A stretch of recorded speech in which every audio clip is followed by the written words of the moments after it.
One of the things that's very awesome about living in a place like Maine is that people are nice.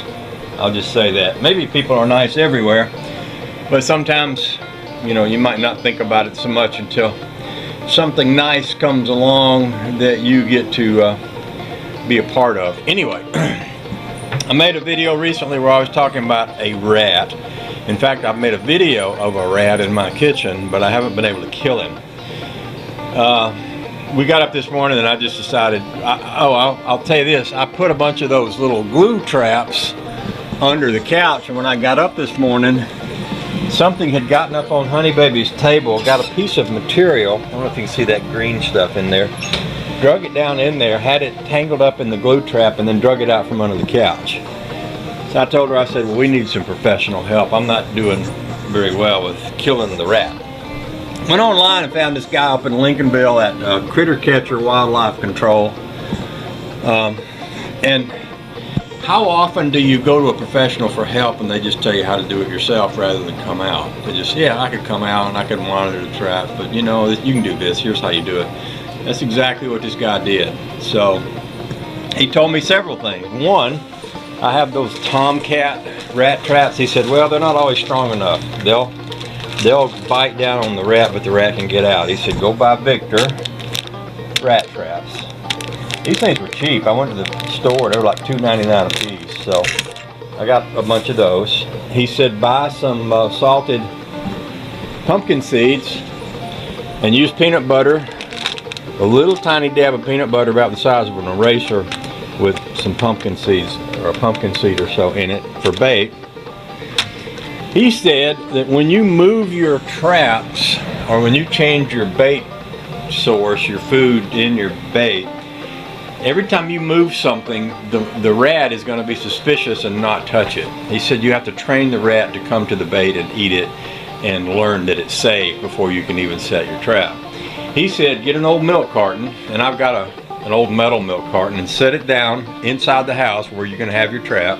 Put your trap in there, put a little dab of the peanut butter and these little seeds in there, and watch the trap until you see something is eating that. And once you see something is eating that, then you can set your trap and you'll kill him. He also said, because we were talking about, you know, where I'm seeing them, and I mentioned that I had been, you know, seeing that they had been under the couch, and he said, well, you know, how much do you like your couch? And I said, what do you mean? And he said, well, you know, he could be living in your couch. And I said, you mean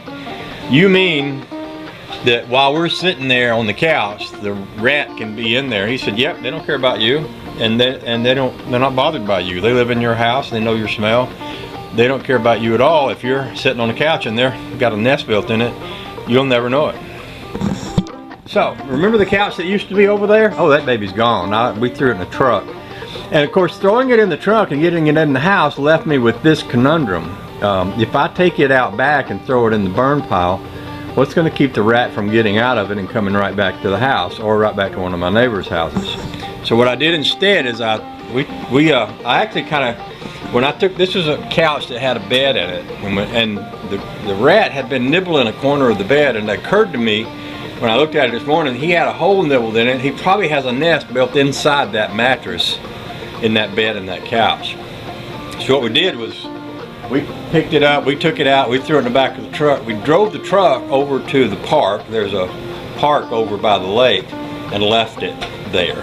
And it was like 12 degrees this morning. And what I was saying to Honey Baby is, we leave that truck out there, he's going to get cold, he's going to come out of that thing. When he comes out of that thing, he's going to run off and not run back into our house. So where we stand now is that couch is gone.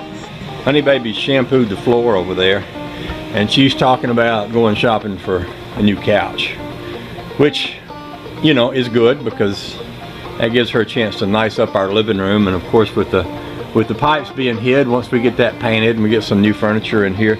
She got some new furniture when her brother passed away. She brought home that nice chair there, so she was saying, well, you know, having some other new furniture to go with that would be good.